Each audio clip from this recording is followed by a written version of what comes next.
A Bíblia, para qualquer intelectual, é um livro impressionante. A Bíblia é um livro impressionante. São 66 livros, 39 do Antigo Testamento, 27 do Novo Testamento, escrito por cerca de 40 autores. 31 escreveram os 39 livros do Antigo Testamento e 9 autores escreveram os 27 livros do Novo Testamento. Você vê livros sobre as mais diversas áreas. Você tem livros de estilos literários totalmente diferentes. Os primeiros capítulos de Gênesis são livros fortemente poéticos. Tem até poesia erótica. O livro de Cantares. Você pega livros históricos. O livro de Atos. O livro de Atos tem 84 fatos que são de maneira indubitável provados ou pela história ou pela arqueologia. Você reúne esses 66 livros que foram escritos num período de 1.500 anos.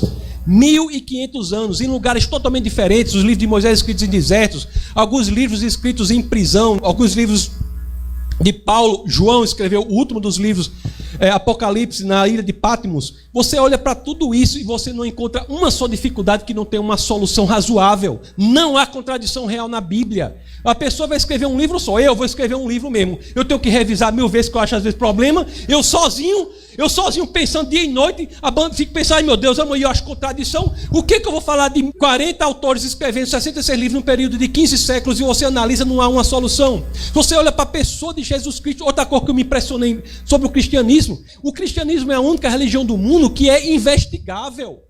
Investigável. O que Paulo diz na 1 Coríntios capítulo 15, verso 14, é uma coisa impressionante.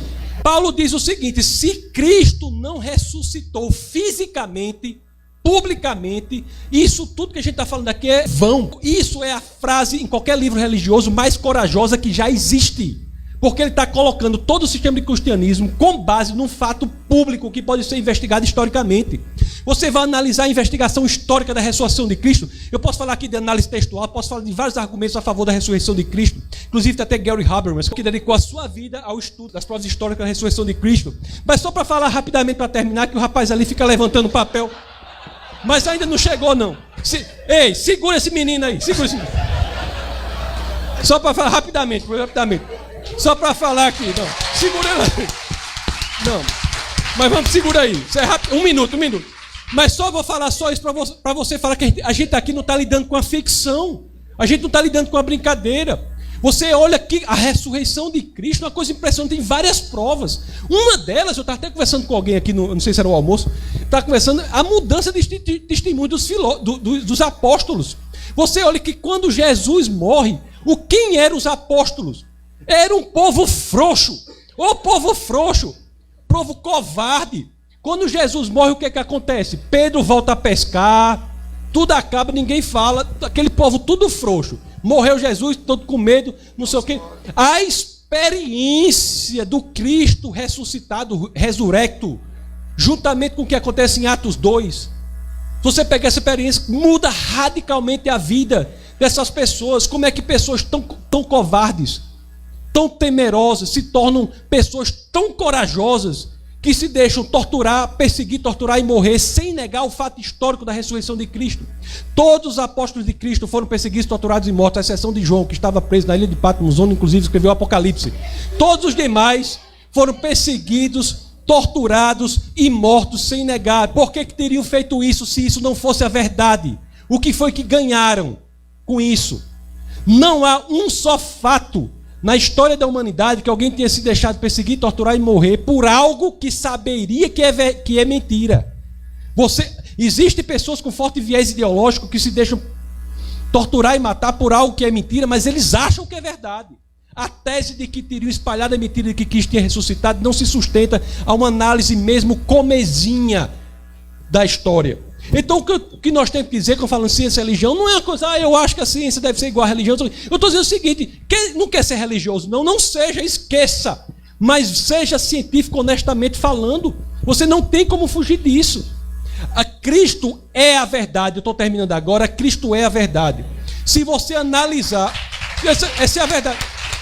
Se você analisar as duas palavras que a filosofia grega mais se debruçavam sobre. E a filosofia grega é algo importante, professor, porque qualquer outra filosofia que é feita da filosofia grega até agora não passa de notas de rodapé a filosofia grega. A filosofia grega se tinha duas palavras com as quais eles lidavam e eles pesquisavam. Uma era a verdade, que em grego é aletheia.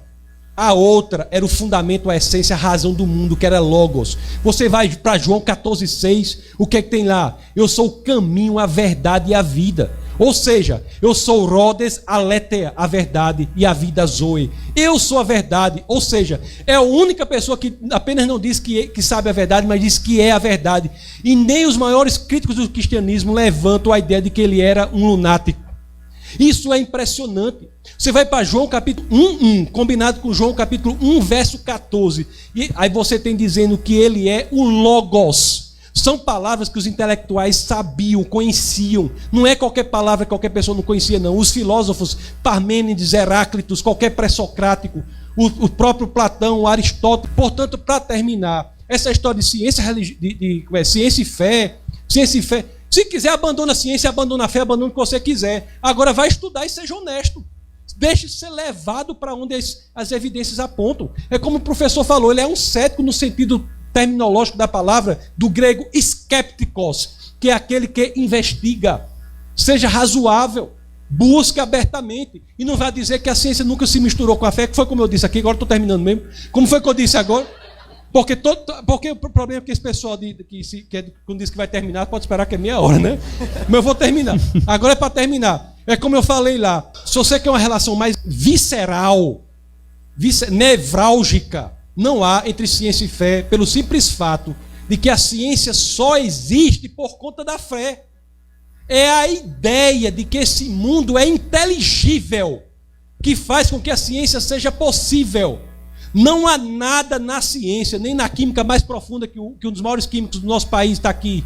Não é a química, a física. Não há nada na ciência que diga que as leis que ele conhece tão bem se repetirão amanhã. Não há nada. Nada na ciência diz que as leis que você conhece hoje se repetirão amanhã. É uma aposta para o ateu e uma assunção para o teísta de que o mundo é inteligível porque foi feito por uma pessoa inteligente.